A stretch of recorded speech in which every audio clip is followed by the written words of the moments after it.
Let's get it started. I am Groot. I am Groot. I am Family. Groot. I am Groot. I am Groot. And I am Groot. And I am Groot. I am Groot. Can we do that for an hour? Just sit and say I am Groot to everything. We can be talking about anything. That'd Nobody be would the know. best improv ever. We would just Mhm. what did you call me? Yeah. Did you call my mama? Groot. Groot. Okay. Groot. What in case you didn't understand me, I guess I'll speak English. I want to go back to 9 years ago, 2014. Guardians of the Galaxy 1 came out. I can't And believe that. Nobody thought this was gonna work. nobody knew what the heck it was. I didn't. No. I freely admit it. No, I had no idea what these characters were. Same. And even I like I'm the comic book guy. You're the comic book nerd. No idea who these characters were. Yeah. Do they have a history in the comic books? Yes, they do. Oh, okay. But, like, not they're this group. not Star-Lord and Yeah. Groot and everything.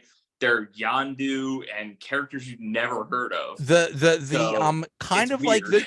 the dudes that Sylvester Stallone's character were hanging out with, that was sort of the OG Guardians of the Galaxy. Oh, Yes. really? I didn't know that. Exactly. Yeah. But it made no sense. Like the first Guardians made no sense contextually. Yeah. So I went to watch it just because, this was the 10th MCU movie. It came out right after Captain America Winter Soldier. And Really? yeah. Oh, wow. And I just went to watch. It's like, well, it's MCU. I guess I'll go see it. And I remember the first scene was Peter dancing. Ding ding ding ding. Yeah. That's on Come and Get Your Love. Yeah. And I thought, God, this is gonna suck. Man, what the heck is going on? This weird music and this weird dude that I don't even know. That's This weird is gonna music. suck. I know. Right. Speaking of the music, I've never seen a movie that incorporated music as well as Guardians of the Galaxy 1. I can That's James probably Gunn's name. thing though. Yes, it is. Yes, What- it is. what? James Gunn's James thing Gunn. to James incorporate Gunn music. does this thing with music. It's And- his thing. And we'll talk about that in a minute. So from that, Guardians 1 was not only one of my favorite movies ever, favorite MCU movies ever, but just one of my favorite movies ever. Same. And So Chris well Pratt. done. Chris Pratt, basically, we just knew him as Andy from Parks and Rec, and that made him a Yeah. star. I do love the fact that they like wrote in the thing in Parks and Rec where he's like, "How did you lose so much weight?" It's like, "Oh, I just stopped drinking beer." He was still doing Parks and Rec when he was, because that was, Yeah. oh my goodness, how funny is that? They do this line where he's like, "Oh yeah, how did you lose so much weight?" He's like, "Oh, I stopped drinking beer." How much beer were you drinking? Probably too much. He actually gained weight for some role. He put on a lot of weight for some. He was like somebody's lawyer in some movie. I forget. I don't remember. All I know he's done the Jurassic World movies after this. So, and he's basically like the same like slimmed down version. Pretty much it. That's pretty much it. What's that movie he did last year? Wasn't it like an HBO movie? Going to Tomorrow outer space. War. Yeah, Tomorrow War. Is that what it's called? Oh, was he in that? Yeah. He was in a movie with Jennifer Lawrence where the one where he falls asleep. They fall asleep. It's in the future, and they Yeah. go Oh, off to yeah. some I've distant watched that planet. I like that one. And if you like Chris Pratt, don't watch that one. he basically had a crush on Jennifer Lawrence. So I'm like, I'm gonna ruin her life. Don't watch that one if you like Chris Pratt. I was okay. It's weird. Anyway, so then Guardians 2 came out. I was so excited, and honestly, I was so disappointed in that movie. I just didn't like basically anything about it. But now we are here, and this is. Did James Gunn do Guardians 2? Yes. Okay, so this is his third movie, his final movie with Marvel. He is now the co-president of DC. He's going to do DC Yes. movies. And I'm so excited for that. Like, James Gunn, I think he can fix DC. I'm excited. I'm excited to see what he could do. Yeah. I just like the idea that there might be like a unified vision and a plot. I mean, they're not gonna do MCU, but they could try. They already tried it and it was a disaster. So hopefully they could, just reboot it all and have it all make sense and have it all interconnected. I would love that. Even though we've had just as many Superman movies as Batman movies almost. So I really but like none of them hit like Dark Knight. Like, Dark Knight was amazing. Like, that series, Christopher Nolan. But we haven't had a director that has really done Superman right. the first Wonder Woman was really good too. The first Wonder Woman was amazing. I loved the first Wonder Woman. It was first Wonder Woman. Combat that the first Wonder Woman is also just Captain America redone, but fine with me.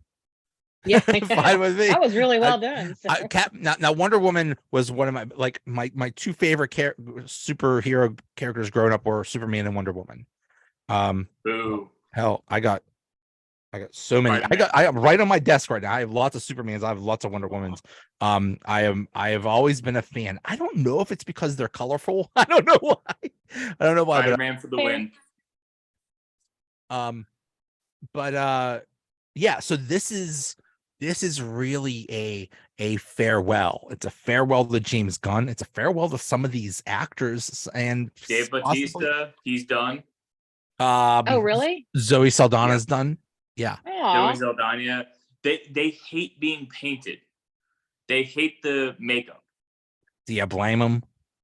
No. So wait a minute. So Quill and Gamora are never going to get back together ever? Unless it's a different actress. Unless it's a different Probably actress. not. Yeah. Well, that ticks me off. Yeah. I didn't know that. Well, and Bautista was done when they fired James Gunn.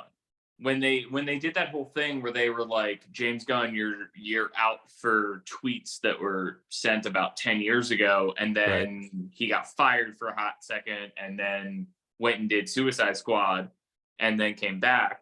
And Bautista was like, I will come back if James Gunn comes back. Okay. Yeah. So yeah. So I did not know much going into the movie, but I heard those things that it's a farewell, and I heard rumors that people are gonna die. Your favorite characters are gonna be gone. People are gonna die, and there were so many fake outs in this movie of is he dead? Is he dead? So who did you think was gonna die? I thought for sure Drax was going to die. I thought possibly Quill, Peter was going to die. Maybe Gamora. I don't know. I heard, somebody's going to die. All right, I heard Pam, nothing. Did you hear about anybody dying? My life's been a zoo, and I left it that way. It didn't look anything up because I wanted to go in fresh, and so I didn't even hear that. All right, so the one that I heard was going to die was Rocket. I heard that makes sense. They are going to kill Rocket. Rocket is going to die. Like that was the hard and fast thing that I heard. Yeah. And we'll talk about the movie. So many fake outs. So many times like, oh my God, this is it. They're done. It's like, nope, nobody died. Spoiler alert. Okay, so let's talk about the movie. We start with basically we start with basically the origin of Rocket, where he is just a little raccoon with a bunch of little raccoons, and some hand goes out to reach him, and all the other raccoons are like staying away, but Rocket goes toward the hand. So I guess that establishes Rocket is different. He just has a different mind or something inquisitive, like that. Yeah. I took it as protector, but yeah. Took it as what? I took it as a protector, but yeah, works. you could see it that way too. So then and basically the entire movie almost was just going back between Rocket's past and the present, just going back and forth. It was almost like if something bad happened to Rocket, then something was good happening in present life, and if something good was happening to Rocket in the past, something bad was happening in the present. So from there we go to basically nowhere, which is where the Guardians own that now. They bought it from the collector. Okay, so since we have to know this right off the bat, when did that happen? Because I wasn't aware of it until the holiday special. From the Christmas special, the holiday special. So much happened in that holiday special. It did. It's relevant. Like it did. It's amazing. Kevin Bacon. Yeah.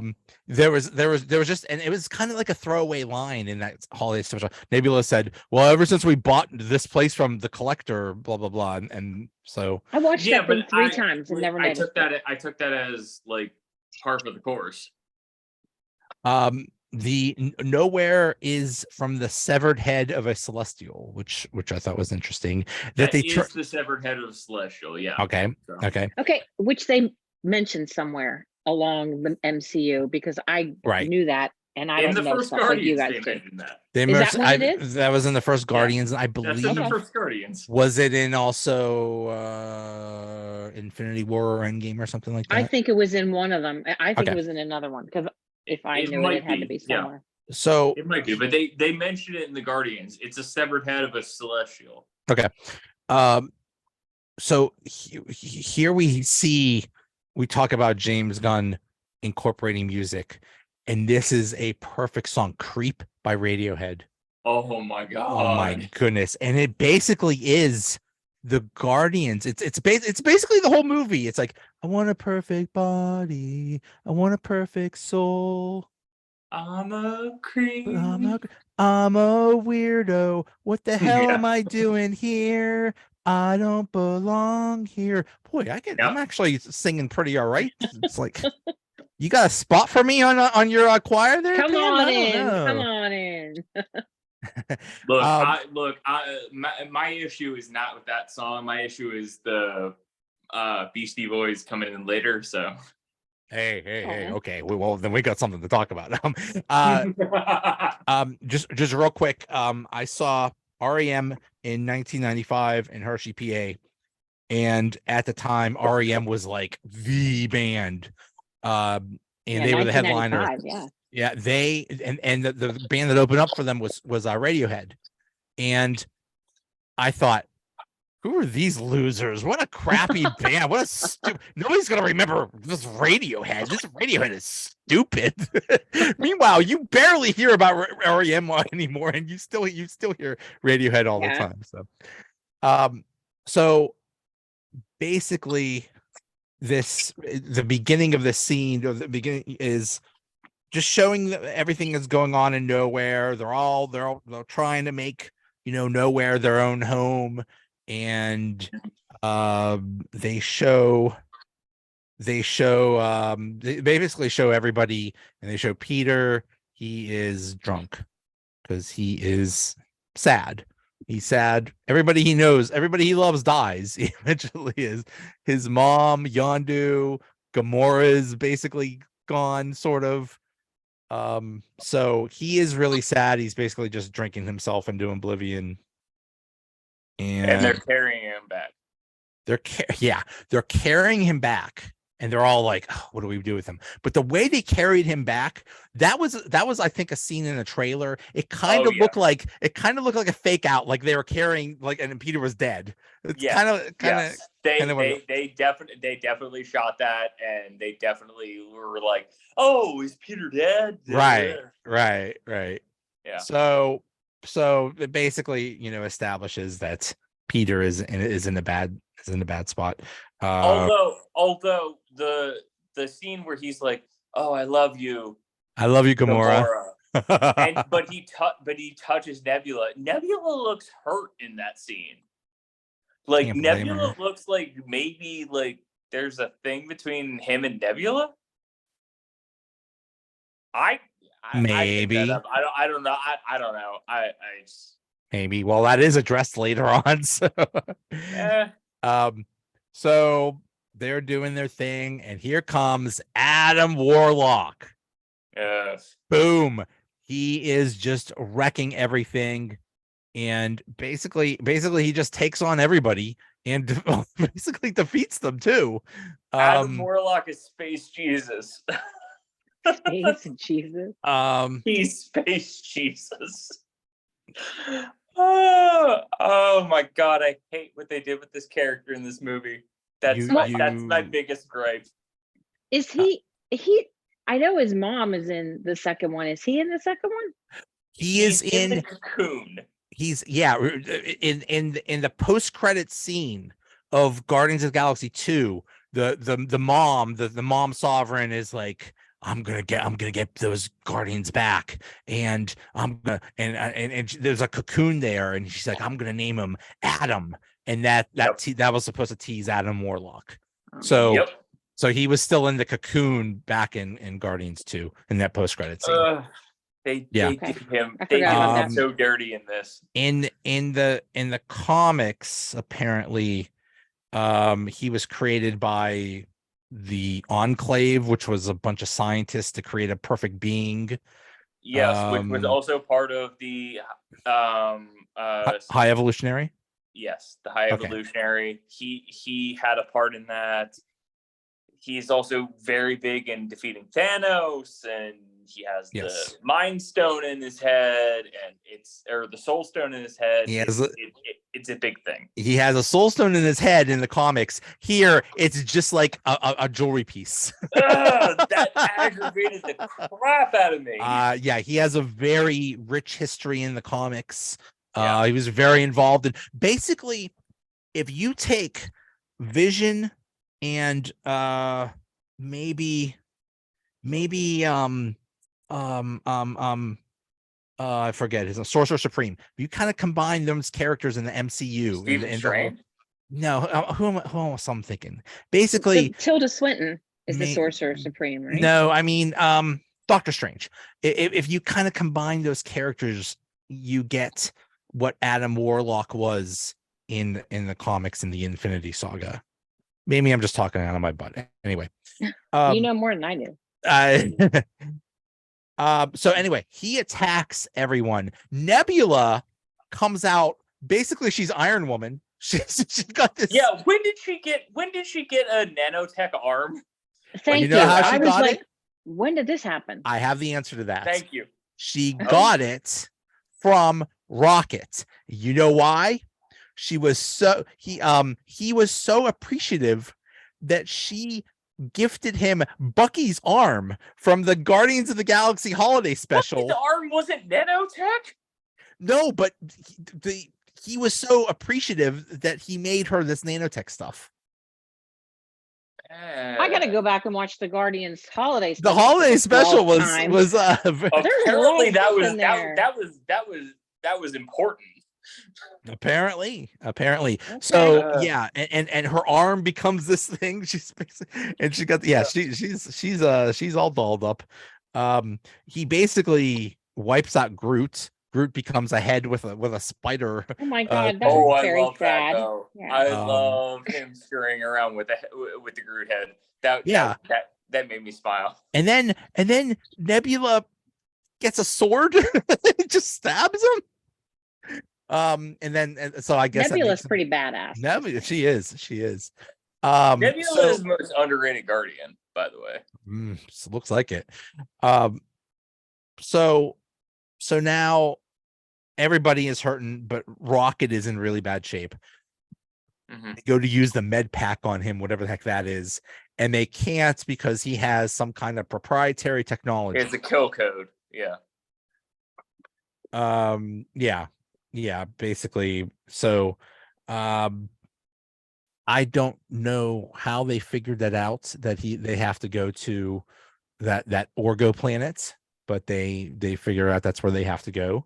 It was the thing they read in his, like, as they were like diagnosing him. I'm willing to chalk it up to That's it was probably like on some readout or something like that, like copyright. We get Nathan Fillion though. We do get Nathan Fillion, but Always before that, there is a flashback. Basically we find out how Rocket is made, all all these experiments, all these horrible things done to him to make him who he is. And he meets the three other friends, Teeths, Lila, and Floor, who are just basically Floor is terrifying, by the way. I have nightmares about Floor. Yeah, it's basically the island of misfit toys. It's basically what it is. On the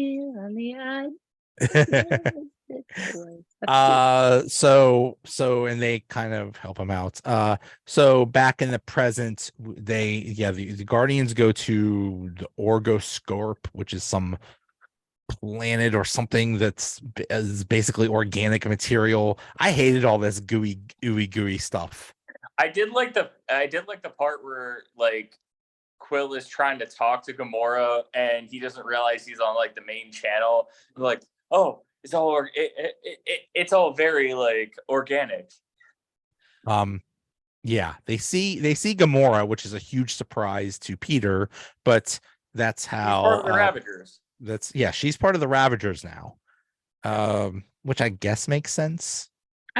But we never see that actually happen, right? No. I mean, that's just okay. I was before this movie, did I miss this? Yeah, before this movie, we don't see that happen. And the only reason they know about it is because Nebula has been in contact with her sister. Is basically, So that whole scene was funny. He's basically, I mean, Peter. We saw Peter at the beginning of the movie. He is just a mess. He is just so down because of Gamora. And he's trying to talk to her. And then I love that scene where he pushes the blue button. It's like, no, blue is yellow, yellow is green, bro. The black is blue, bro. Like what? It seems very intuitive to me. Yeah, it seems very intuitive. The duh. I thought that was cute because he hits blue, which broadcasts it to everybody, and Drax says something like, "We've heard it all. It's very, very painful," or something like this. So they go down to the surface, they drill down, they get into the one of the laboratories, and Nathan Fillion with some dudes show up. Love him. Malcolm Reynolds. Could they? What's Firefly? Firefly. Okay. Firefly. You know what? I know. So I know him from Firefly. I know him from Castle. I loved Castle too. Yeah. I love everything he's in. Nathan Fillion, Michael Rooker, and I think Michael Rooker was in that scene. No, I'm just saying. There's three people that are in every James Gunn movie: Nathan Fillion, Michael Rooker, and his brother, Sean Gunn, who's Kraglin. Yeah. Did you know that Nathan Fillion was supposed to appear in Guardians 2? He sort of was. Did not. He was on posters or something like that. He was supposed to be Wonder Man in Guardians 2. Okay. My problem with this is, why do you, if you're into space goofy stuff and you can make anything you want, why do you make them wear those suits? Those are the ugliest, stupidest looking suits I've ever seen. They look like big butt suits. Yeah. I mean, I don't know. They were on a big butt planet. Like that planet had just random mutations for no reason. Planet Sir Mix-a-Lot is Planet Sir Mix-a-Lot. I like big planets. I cannot lie. Oh God. So there was like an alert, like, hey, intruder alert. Nathan Fillion and his buddies come and they fake him out. So it's like, oh, we good. But then Mantis accidentally puts all their suits in the garbage and shoots it out and gets shot out of space. I'm like, they're like, uh-oh. So they split up and they meet up with and Peter and Gamora meet up with orange woman, or was she pink? She was purple. Aura. Yeah, she was pink. Okay. Do you know who Aura was? What? Aura was in the movie Suicide Squad. She was Ratcatcher too. Oh. Oh, I really? know that or think Okay. that. Okay. Yep. I didn't. Yeah. Okay. So basically, what ends up happening is so they have to get this tech, this ball for Rocket. That was the whole point of it, and they're on to them. They caught on that. Well, here we got intruders. So basically, it's kind of similar to Guardians of Galaxy 1 when they were all in that prison when they all first met and they were all in that prison. They had to escape. Gravity thing. Yeah. Yeah. And this was another fake out because they shot the heck out of Drax, and it looked like Drax was gonna die, but no. I'm with you. I thought Drax was gonna die right there. I was like, oh, James Gunn is going there. Yep. This is also in part of all this. Peter tells Gamora, about their past and she says, whoever it was that you were in love with, it sounds more like her. And she points to Nebula, and that scene where like Peter is like looking lovingly at Nebula, and she's like, "What's your problem?" So it's like, yeah, your eyes are so gorgeous. By my father. Yeah, they were replaced by my father, who used them as a form of torture. He's like, well, he picked a really pretty pair. Yeah. Although I do love the fact that like his whole deal is he's like trying to like put his moves on Gamora, and then he does eventually put the moves on that pink girl. That's how he gets into the computer system. He tells Gamora, it's like, oh, I'm so excited, you're gonna see me put the charm on, and that pink girl is like, I really don't care. But in the end, he does charm her, and he does trick her into doing the gravity thing. So his charm did work. Exactly, right? So yeah, they eventually escape. No one dies. In the past, Rocket is sitting on the High Evolutionary's lap, and they're having a good time, and he's having a good time. Rocket, and everything's fine. And then they name each other, and he says, I want to go on a rocket and go into space with all my friends. I'll call myself Rocket. And then the one calls. All right, don't gloss over that moment. That moment was cute. Made me, like, tear up. Yeah, I mean, Rocket is just sad. I'll call myself Teefs because I have the biggest teefs, and I'll call myself Floor because I'm closest to the floor, and I'll call myself Lila, and like that whole scene like is what makes Rocket, like, is what gives Rocket his character development. Right. I love that scene. Like, I also hate that scene. It's just sad. It's just everything about Rocket's past is sad. It is very sad. because they come in and they murder everybody after. Right.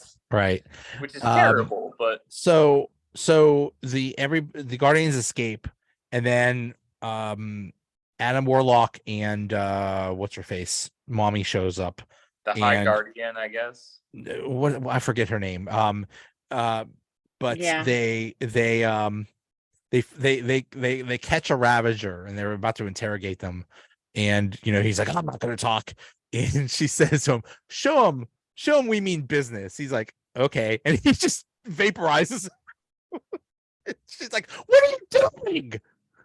He doesn't understand. Send him a message, not vaporize him, dude. He's like, what? I don't know.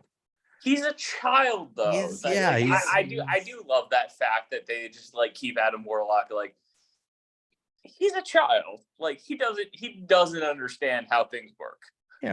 Yeah. So the Guardians think they have the thing, but they don't. And there's like one piece of information missing, and that piece of information that's missing is in the brain of Mateo from Superstore. I don't know. Did either of you watch Superstore? Nope. Okay. So the dude with the, what? I knew it was in the brain of the other guy. there is there's a dude just like that in Empire Strikes Back on Cloud City. Bald guy with like a computer in his head. Same thing. I never would have Lobot. caught that. Lobot, yes. Lobot, yes. yeah. I never would have caught that. I did catch that actually. Now that you say that, I forgot about it. He will heretofore be called Lobot. Yes. So they gotta get the information from Lobot, and Peter says, "Oh yeah, I remember him. I ran into him down at the lab." And they say, "Well, where is he? Oh, he's on Counter Earth." Okay. And so that was confusing. That was confusing to me. Yeah. The whole I was like It's trying to super wrap my confusing in the brain movie. around it. Yeah. Yeah. All right. So very convenient that they would just happen to find that information. All right. So real quick, Counter Earth in the comics is literally an Earth that spins directly opposed to our current Earth. Is it near? Like, is it near current Earth? The sun at an exactly different like velocity. So so it's like the opposite. It's always like the opposite side. It's of always Earth. on the opposite side of the sun, so we never noticed it. Oh. So it's like a dumb. constant eclipse kind of thing. It's dumb, trust me. It looked dumb. Okay, so they go to Counter Earth. They just land, and Counter Earth is basically like 1950s suburbs, something like that. With I was gonna say 1990s, but yeah, something like that. But goofy looking with goofy looking, weird looking people, and they go down and they just land in the middle of the stank street. Oh, by the way, the ship is called the Bowie.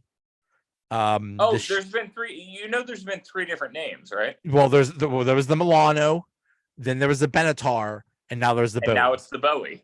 Yeah. All 80 Benatar, really? The Benatar was in Guardians of the Galaxy 2. Yeah. How did I miss this? Pat's my girl. Yeah. Pat Benatar's. By the way, rest in peace, Tina Turner. Oh my God. So How sad is that? Yeah. So sad.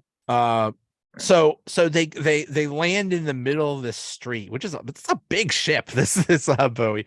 They land in the middle of the streets, and they all get out, and all these people approach them, and a little girl, like a little bulb, goes by, and and Drax just plays the worst game of dodgeball ever, and just destroys this girl. And they that was in the trailer, though. I was ready for that. But what I did like about that is they did the dodgeball sound. You know that sound when you play dodgeball and it's bouncing off of somebody's head. So yeah, that very distinctive thump. But then they tell Groot to go kaiju on them. Go full kaiju. That was my favorite. Like the fact that they referenced like going kaiju and like Godzilla movies. I love that moment. That was great. So they befriend Bat Lady, and she takes them to their house, and I guess it's like Batman, because they steal his car. There you go. And they communicate that they drink some lovely blue cola, which I would like some blue pop. That looked good. And they communicate that he draws a picture of Lobot, and it's actually a pretty good picture, and everybody's like, ooh. I think Drax is like, I would like to frame that or something like that.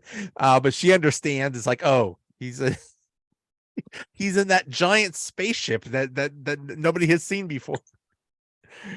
It's like all those memes where you say we can't find the villain's lair, and it's like the most obvious right thing there ever. Yeah. So Peter and Nebula, and I guess Groot, get in the car. Yeah, and we get the first F-bomb dropped in the first F I was word. like, oh wow, okay. Did you know that there are rules about the F word? Yes. You are allowed one F word, and it has to be movie. And it has to be in a PG-13 movie, and it has to be at least 1 hour into the movie. And it cannot reference sex. Okay. Okay, there you go. As long as it is used as an expletive and not in reference to intercourse, you can use it. Well, F me. I love that scene because there's also that meme where it's like, oh, I can't, when I go get a rental car, I can't figure out how to turn on the headlights or use the dang thing, but you could just hop in some spaceship and know exactly how to use it. Well, here they hop in a car and they have no idea. It's like, how do I get in? It's like, well, yeah, that was interesting. Push the button. I like that. Yeah, I like that. I did watch a show, and I forget the name of the show, but they did make a point where like people step into a spaceship and they're like, "Oh, you know how to use this?" And I'm like, and they were like, "Oh, well, somebody said that the like intelligence of a species is how like obvious it is to use things," and I was how obvious it is to use their technology, and I was like, that actually makes sense. I don't know. I mean, hey, Gamora had problems using the flying the ship. That's true. So yeah, I mean, maybe it's this. Sorry, go ahead. I like that. No. I like that little. It's just a little thing, but I liked it. I thought it was cool. Cute. Yeah. So Gamora is on the ship and she goes through Peter's backpack and he has all this stuff from the 80s and he's trying to, I guess, talk to the Rocket or just say, you must be pretty important or something like that.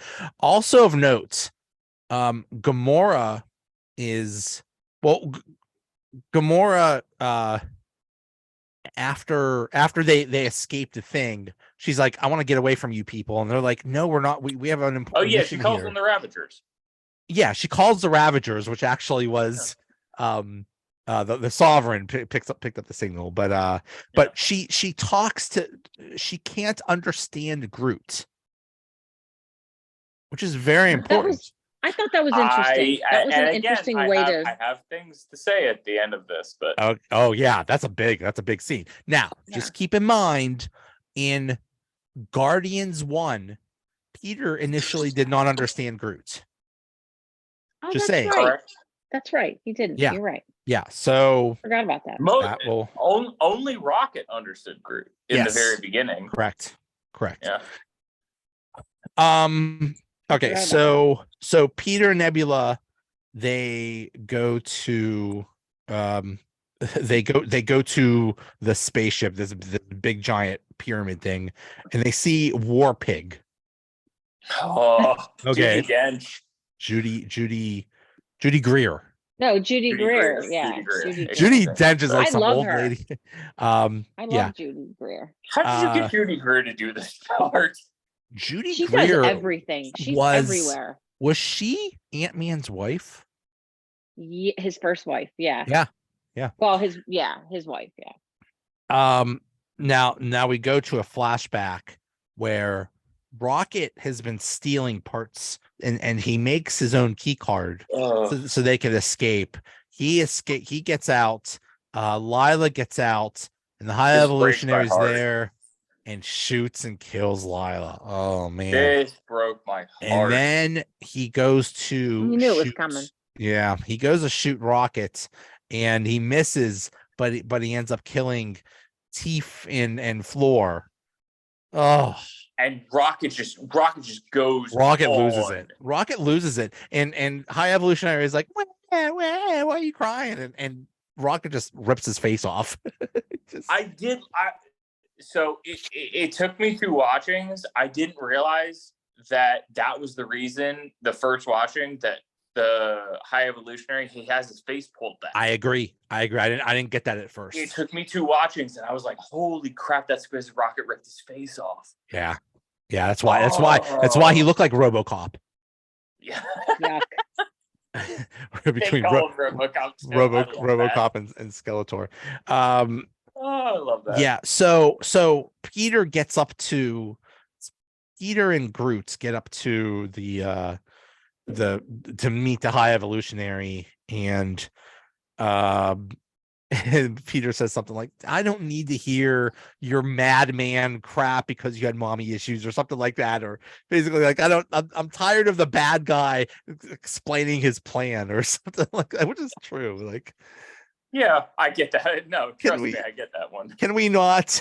Can we not with the bad guy explaining his evil plan? But the High Evolutionary says, I visited Earth and I really like what I saw, except for, the people suck. So I decided to make my own Earth. And Peter's like, you got people dealing drugs and beating each other up. What are you talking about? This isn't no perfect society. I was gonna say there's the scene where there's the like one whatever convert that he has dealing drugs to like the other ones. Yeah. It was probably that blue pop. That blue pop looked. I'd obtain that illegally. And so I don't know if that looked good. I need to get me some blue pop.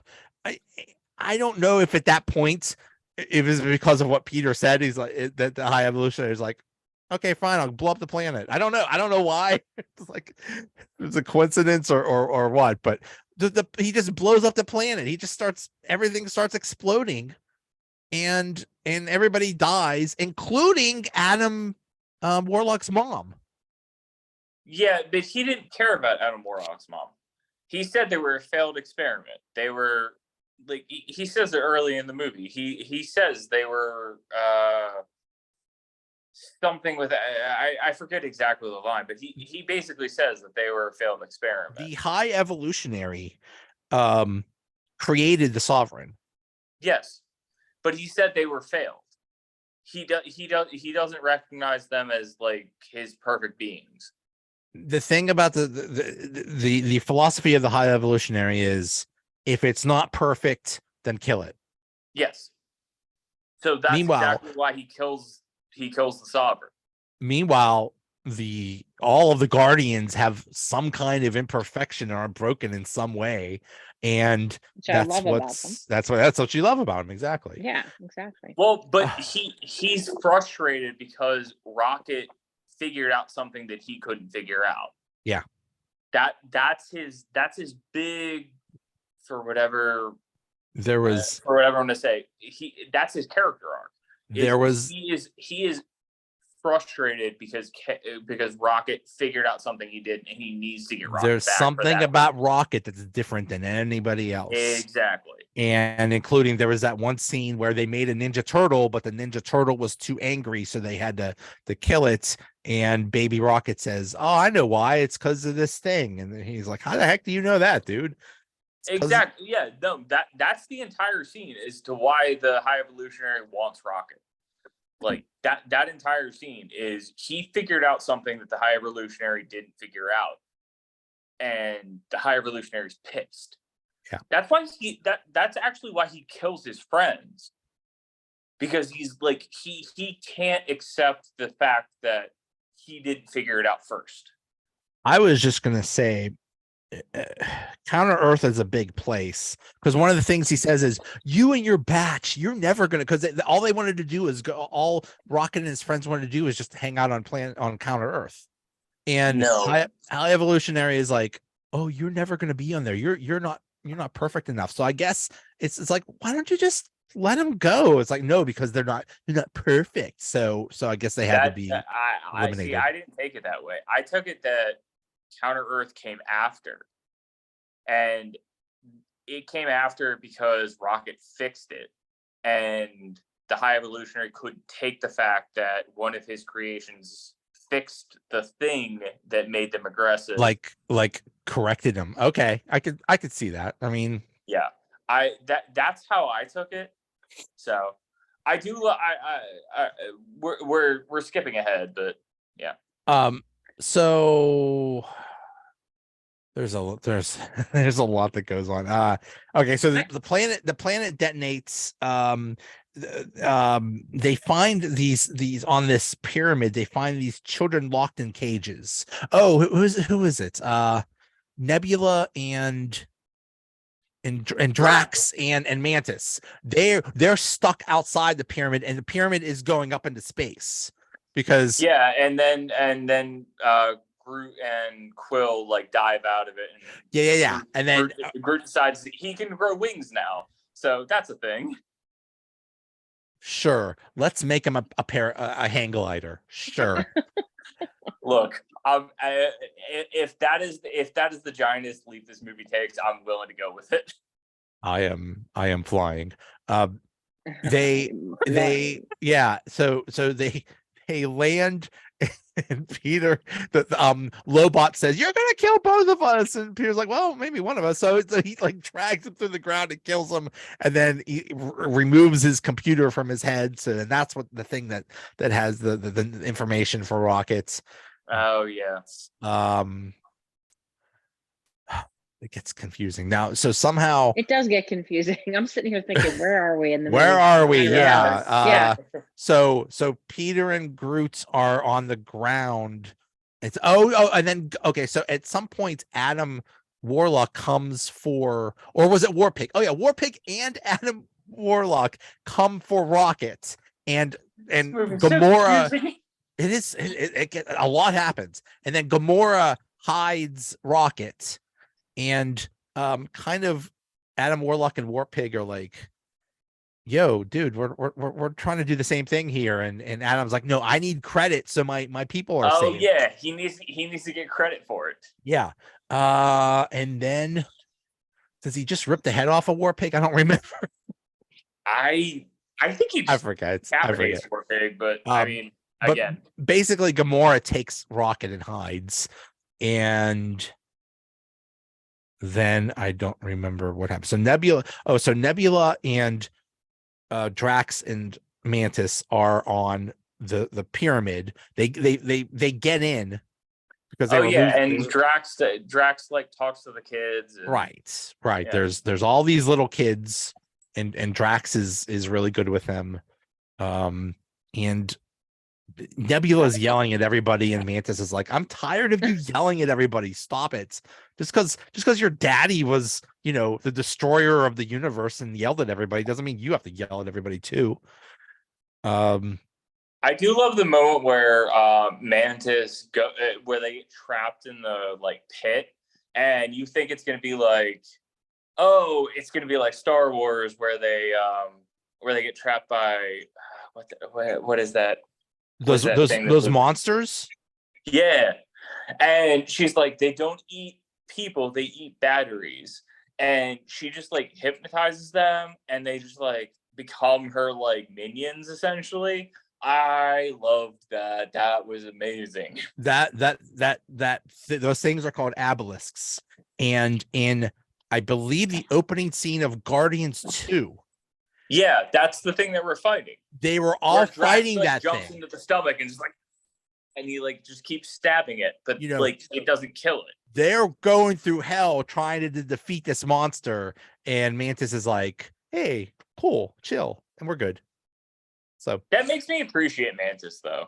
Mantis is extremely important. She has developed a lot over these movies, which I like. Yeah. Yes. Okay, so Gamora gets to Peter. She basically wrecks the car getting to him because she can't drive. Women drivers. Just kidding. Just kidding. I was gonna say. So they have the thing to save Rocket. They go to save him, and it doesn't work. And Rocket is in heaven, and he sees Lila. This is the Harry Potter scene. It really is. It is literally Wakanda when what's his name? T'Challa sees his dad. Yes. Yeah. Same thing. And I will give this movie credit. I felt this scene or this part of the scene more than I felt like your Harry Potter or your Black Panther. Like this actually meant something. This is one of the times that I cried. I was actually very emotional at the scene. Dude, I'm right there with you. They did a great job. With it because it did look like that was it. Because they're like, "Do you want to come with us?" He's like, "Yeah." And usually in those, you're dead scenes, it's usually the character. It's like, no, I don't want to go back. I'm going to fight to live. And then they go. But she's like, no, Yeah, your but job. she's like, it's not your time yet. You still have things to do. And I appreciate the hell out of it. Yeah, that was awesome. She said something like, there's the hands that guide you, and then there's the hands that guide the hands, and people are speculating. Which is really weird for a otter that doesn't have hands.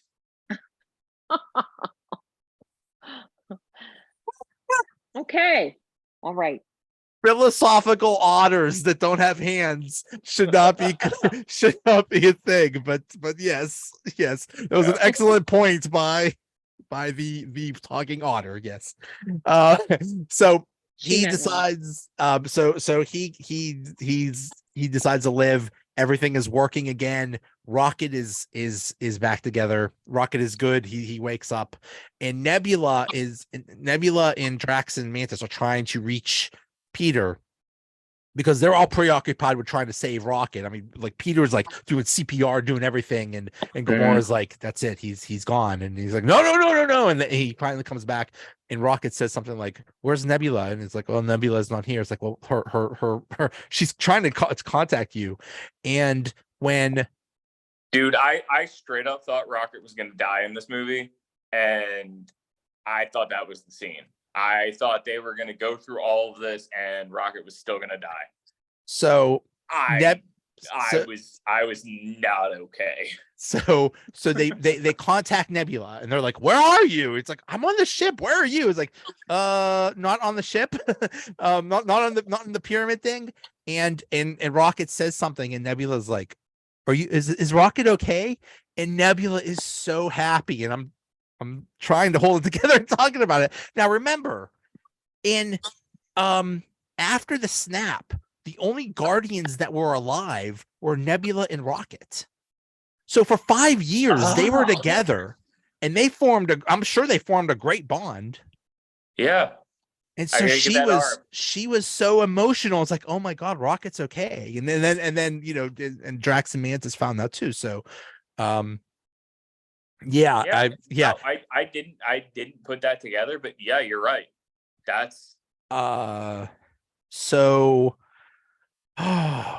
okay, so at some point the High Evolutionary says, okay, send the minions to kill Nowhere. Nowhere comes and starts like shooting torpedoes at the pyramid, and then the high gun. the minions come to attack Nowhere, and somehow they all end up on the pyramid. Somehow all of the Guardians end up on the pyramid, and oh no, you crossed over the whole whistle thing. Oh well, the whole Kraglin and the whistle thing where they're because the minions are just really wrecking everything, and then but Kraglin cannot use the whistle thing. He cannot use the arrow thing until he sees Yondu. Yes, and Yondu says, "I loved that Yondu was in it." Yes, very. Yes. It was awesome. He says you don't use it because basically Kraglin was trying to be Yondu 2.0, and he knew he couldn't. He was an inferiority complex thing. It's like I know I'm not good enough, and yeah. And James Gunn can't do a movie without Michael Rooker. That's right. So. And Yondu says the key is you got to use your heart, boy.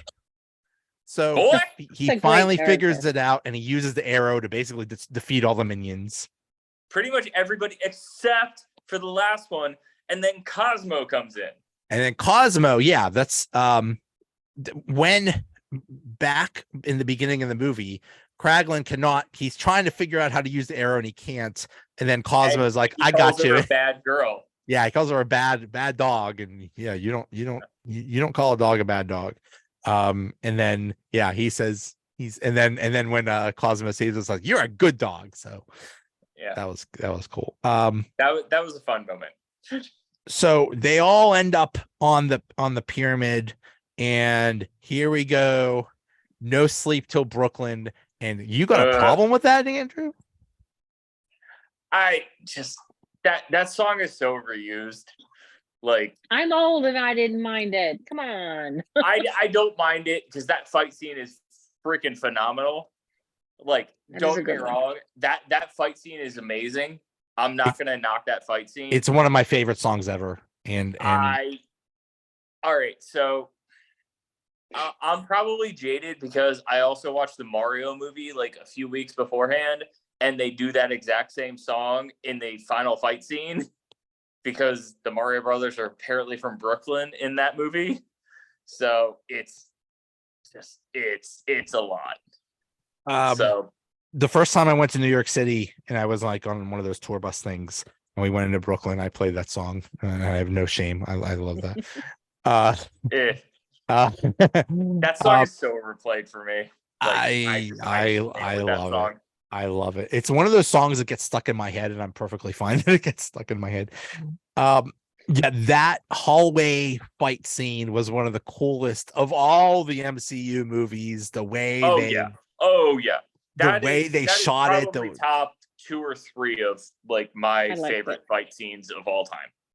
Yeah, like that fight scene is epic. That was amazing. That was amazing. Somehow Adam Warlock gets involved, but he gets hurt or something like that, and Groot saves him. And Adam's like, "Why did you save me?" And they say, "Well, because I am Groot." He's like, "That means everybody that deserves a second chance." They're about to go, and Rocket's like, "I'm done running. I'm facing off with this guy." And he goes to face off with the High Evolutionary and just absolutely gets his butt kicked. But then everybody gets involved and beats up the High Evolutionary. Do we find out why the High Evolutionary has all these powers? Because the dude is pretty powerful. I just assume he just like gave himself those powers. I have to say that character to me is the weak spot in this movie. Like, like this. I was just not convinced. It was like, okay, my one moment that I was intrigued by him, and it's the only moment, was when his face gets ripped off and he looks a little like Red Skull, and I'm thinking, is Red Skull is that Red Skull? Are they gonna have this tie-in? That would be a cool tie-in. And then it was like nothing happened. Like, I just something about that character just doesn't do it for me. He's the standard MCU villain of the week. It's like you knew he was going to die. You knew he was going to be defeated. And you don't know why he is. I do like that they gave him a little bit more background, though. Right, exactly. You don't know anything about him other than, boom, there he is, and he's bad. The only reason that he was good, and I agree, he did suck, but just the concept of him saying, you must be perfect for you must strive for perfection. He's going up against a bunch of misfits that all have problems, that all have defects. That conceptual battle was cool. Yeah, but the villain himself sucked. Yeah, they could have. I like the fact that he kept saying, I am perfection, I am perfection, I am perfection, and then getting frustrated for the fact that something he created was better than he was. Yeah, and so I liked that fact. He was flawed. I liked him being flawed like that. He absolutely became like Moby Dick. He became obsessed with Rocket, and everyone else is like, dude, you're going crazy. You're obsessed. Like, dude, the ship is exploding. We need to retreat. He's like, never. Oh yeah, it's like the Wrath of Khan with Khan going after Kirk. I mean, he's just saying, yeah, exactly. That's what I thought of. It's like that. Yeah, his one minion is like, oh yeah, just let's not do this and let's live to fight another day. And he's like, no, we need to go get Rocket. And he basically sabotages his own ship. Yeah, basically. So he's defeated. Oh, fun fact, he didn't die. No, he did not. They brought him back. Who did? The Guardians. They brought him back. He is a prisoner on nowhere at the end of the movie. He's alive Yeah, and he's I a have prisoner. to go see it again. I have to. You go got see it. I was gonna again. say I missed that. I'll have to look at that scene again. It's like a very tiny detail, but they're carrying his stupid butt. Like, why don't you just let him die, dude? He's a bad guy.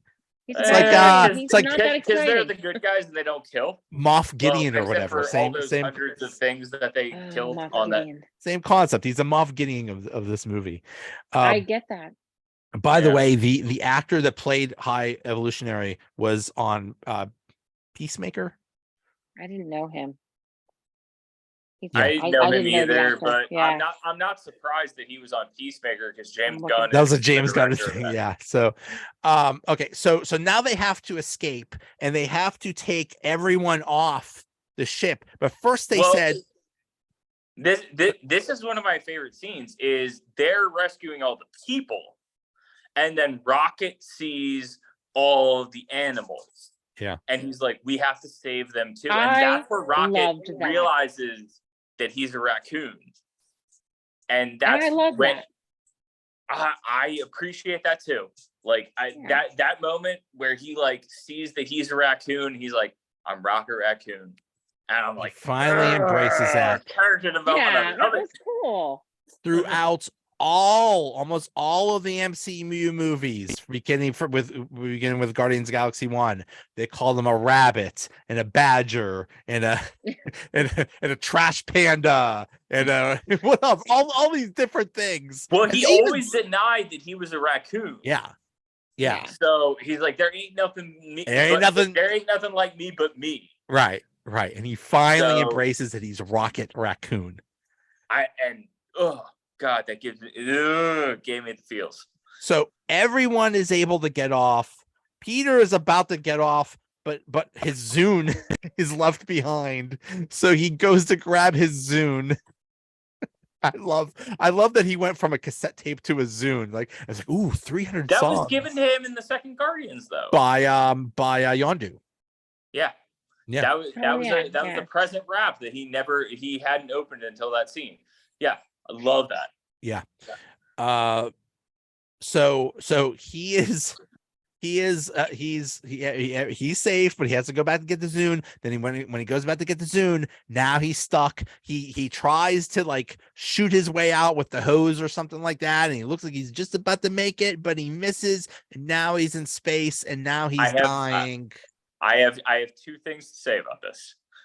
One, where the hell was his mask and his rocket boots from the first movie? Yeah.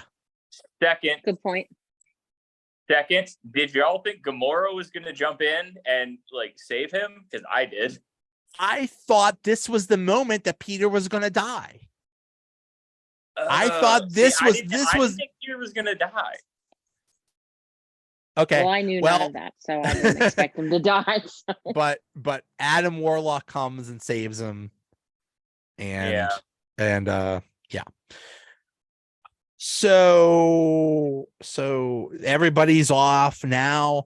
Now they basically split up. Peter decides to go to Earth to meet his grandfather. Mantis decides to go off on her own. She could go her own way. Okay, I lost my singing voice. Well, you missed the big one. What? Where they all hug, and Groot comes in and says, "I love you guys." Is that when that happened? Yeah. I love that. Okay. Yeah. Thank you, says, Vinny. Adam's like trying to get into the groove. Yeah, that was cute. He says, "I love you guys," which we heard. He didn't say, "I am Groot." So does that mean that it's a movie? Stop getting emotional. Are we part of the family now? Yes. Are we part of the group? Are we guardians, the audience? Yes. Aww. Aww. I love that. The whole reason James Gunn has come out and said this, the whole reason that you can understand Groot now is the same reason that Gamora can understand Groot now, is that she is part of the Guardians, is that she is family. Aww. We are family now. At one and point, we can understand Groot. When Gamora could not understand Groot, she's just saying, you guys are just making up what he's saying. I know you're just Yeah, I faking it remember out." that. Yeah. and that is the point of that's the point of that character like stuff is she can't understand him, and then at the very end she can. So what I love, awesome. and she goes off to join the Ravagers, and what I love is that what happened in all the previous movies has consequences. They could have easily had Gamora fall in love with Peter again and make it look like nothing happened. And I am so very happy that they did not make them like have a love story. I like the ending where they go their separate ways. She's like, it was really fun, wasn't it? And he's like, yeah, like you wouldn't imagine. And that is just that. It's great and it's painful, and I love that scene. But I love because in the beginning of the movie, she's like, I hate you. I don't know you. Go whatever. I want nothing to do with you. And now at least there's a respect there, and there's okay. I see you. There could have been something between us. I see. I love that she recognizes that, like, yes, this could have been a fantastic thing, but it's not who I am. Yeah. And Peter also recognizes, yes, I love the version of you, but it's not who you are, and I need to let you go. Like, just those scenes are just powerful. Okay, but like I really, really like that. That's one thing I didn't like. I'll be honest. Granted, I'm a happy ending girl and I like happy endings, but at the same time, I usually like the happy endings too. How painful. I mean, granted, these are movie characters, but how painful would it be for a human being or a half god, half human being to spend the rest of his life like knowing that's his soulmate. That is the one and he loves. Knows he can't have her. I think that's terrible. And Peter's obviously emotional and he's driven by that kind of stuff. There's no way he could be happy going forward. No way. There was that one scene when they were still on planet Goopy where it was Peter, Aura, Nebula, and Gamora, and Peter basically explains the whole thing. It's like, yeah, we were in love, and then her dad threw her off a magic cliff, and I kind of screwed everything up and caused the universe to get. and Nebula's like, you missed some details, but yeah, mostly you got the gist of it. That's how is that like? Yeah, like logically, yeah, okay, this is nice tied up. She knows this, he knows this, blah blah. But I'm sorry, driven by an emotion person that I am, that would be a miserable state of being. Like there's nothing happy about that. There have been, I don't know, and I don't know what. I don't know if it was a TV show or a movie, but there were similar things where it's like, you're the love of my life, but in this situation, we don't know each other. So what I do is I try to recreate the things that made you fall in love with me in the first place. So I'm surprised they didn't do something like that, but that's what they decided. So, so Drax, it basically stays back because right now on Nowhere, it's all those little kids and all the animals. Drax and Nebula stay back to basically handle things there. Well, no, but Nebula says she says something to the effect of, you were never a destroyer, you were a father. You were a dad. I know, that was nice. I like that. I mean, that's the whole. That made me smile because Drax actually has a purpose now. He had a wife and a daughter that was killed by Ronan the Destroyer. That's all he talks about. Right. And they decide to make Rocket the leader of the Guardians. Dang it. It's a movie, damn it. Stop getting emotional. They decide to make Rocket the leader of the Guardians of the Galaxy. I love that. And they all salute him. Oh. Yeah, if I teared up, that's when it was. I was like, that was beautiful. That was beautiful. I love that. Yeah. So we get to, and then like and then they get to, is this where they start, everybody's dancing to The Dog Days Are Over? I love that song. Florence and That's the a Machine are great awesome. song. Yeah, It's a great that's a song. great- It's a great ending of a movie song. Like the dog days are over. Yeah, Everything's I like that. fine. So we get to the post-credit scene. I don't remember which one was the first one. Is it the Peter scene or the I Guardian? might have missed the last one. We might have left. I'm trying to remember if we left. I don't know. But you know all what? right, so Pam, which one did you see? now I'm blanking. Wait. Talk about it and I'll remember. Well, one of them was Peter visiting Earth and seeing his grandfather, and his grandfather recognizes I saw that. him. Yeah. Yeah. And his grandfather's reading the newspaper that says Kevin Bacon talks about aliens. I knew Kevin Bacon made an appearance somewhere. That's where it was. Which is amazing. Yeah. And then the other post-credit scene is the new lineup of the Guardians of the Galaxy. We have Rocket Groot, Adam Warlock, King Groot. Oh, he's King Groot because he's a big. He's been taking those fertilizer or something. Pre-steroids. Yeah, he's been taking some steroids. Yeah. Kraglin, Blurb, who was Adam's pet, and the little cat thing. Yeah, and Phyla-Vell, who we're assuming this is Phyla-Vell. Yeah. Okay. She becomes the Guardian, and she becomes the main character like as she ages, and also the things on her wrists, they're supposedly hinting at the quantum bands, which is a comic book thing. Sounds like she has the same kind of powers and energy as Captain Marvel, Photon, Yes. and Ms. Marvel. Basically, the quantum bands, the thing that she's supposedly wearing, they give you essentially Captain Marvel abilities. So at some point they got to explain what that, because in the comics, exactly, she is she was basically created between the original Captain Marvel and one of the Titans or something like that. She's basically she's basically a creation, kind of like Adam Warlock, but she also has like crazy powers. But here she just shows up and she you can tell she has powers. Yeah, I was gonna say she's just like pew pew pew pew. So they're on a mission. It looks like they're about to all of the hyenas from Lion King are about to attack this town, and they're like, and I think who is it? Was it Kragan was like, hey, guys, I could take care of this. I got my little arrow thing. I could just take care. You guys take it. It's like, no, let's all do it together. And someone says, you have a song, and it's come and get your love. Come and get your love. Well, no, I heard that, so I guess I Britney stayed. Spears. The little one is like, oh, I want to listen to Britney Spears, and then Rocket is like, oh no, I got a classic for you, and he puts on "Come and Get Your Love," which, again, kudos to James Gunn for the song choice.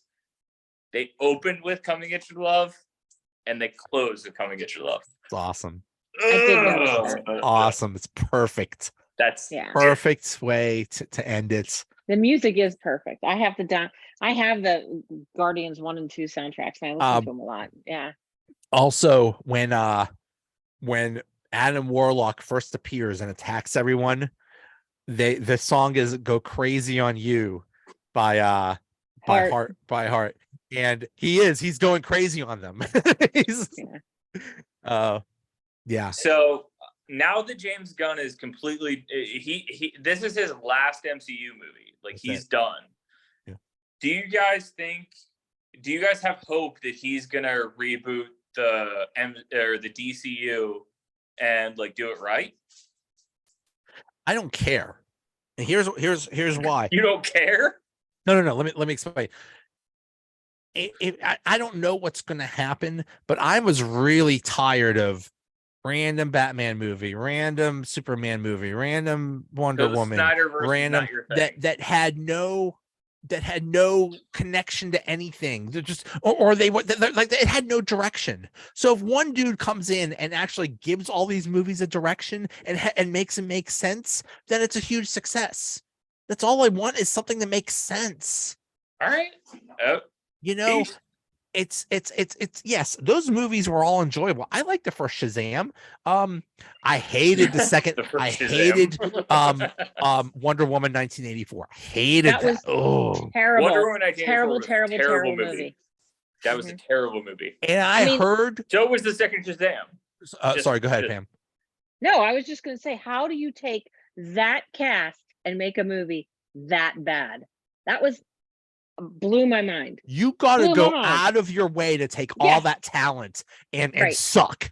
You got to like intentionally suck. That's like, you know who oversaw that movie? I bet it was Ron Hextall. I bet it was. It was Ron Hextall was running that Wonder Woman 1984. And that's why it sucks so bad. How dare he ruin that? I think I saw Jeff Carter in that movie. Lord! But no, I heard the second Shazam sucked also. And I didn't even see. It was not a good movie. I didn't even see that. It was a product. It was all product placement. I didn't even see that Rock movie at Black Adam or whatever. I didn't even bother seeing it. I didn't see that one. That's but it's not terrible, but it's also not good. But that's it. It's all gone. So apparently, when you have this Flash movie, it's going to reboot everything.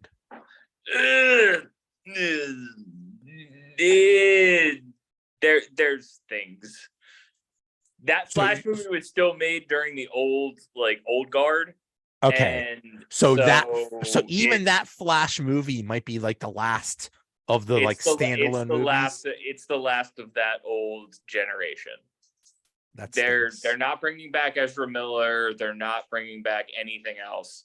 Okay. While we have a few minutes, we know that there's going to be a Superman movie coming out, and Andrew, you said something about they've never done Superman right. How should they do Superman? Superman, for lack of and I know people are sick of this, but we need a Superman origin story. Everybody just goes with Superman. Oh, he has these powers. He has these and they kind of tried to do it with Man of Steel, where he's like learning his powers and stuff.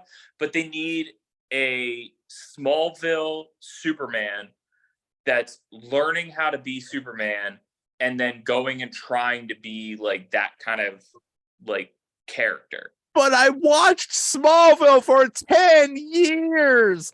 10 years of my life. I watched Superman origin nobody story. Remembers Smallville.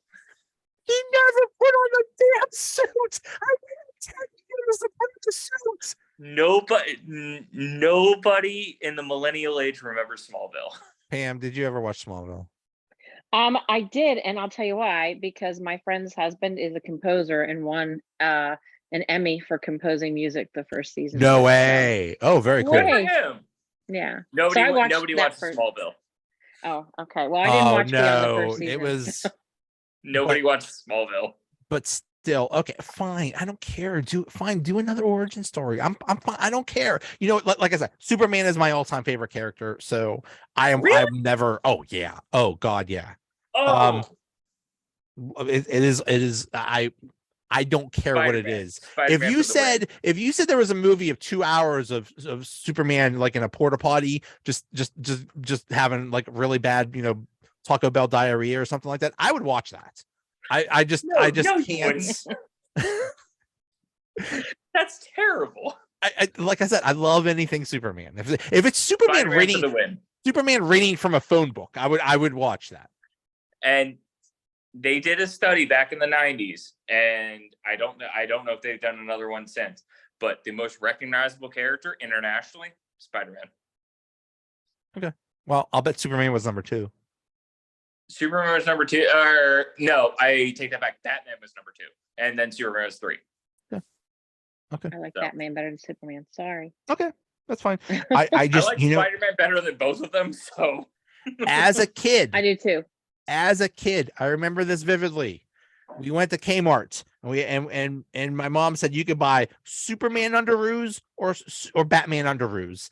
I chose Superman. I've always been attracted, and I think it's just the colors. I don't like Batman is always dark. Batman is always like gray or black. Gray and black.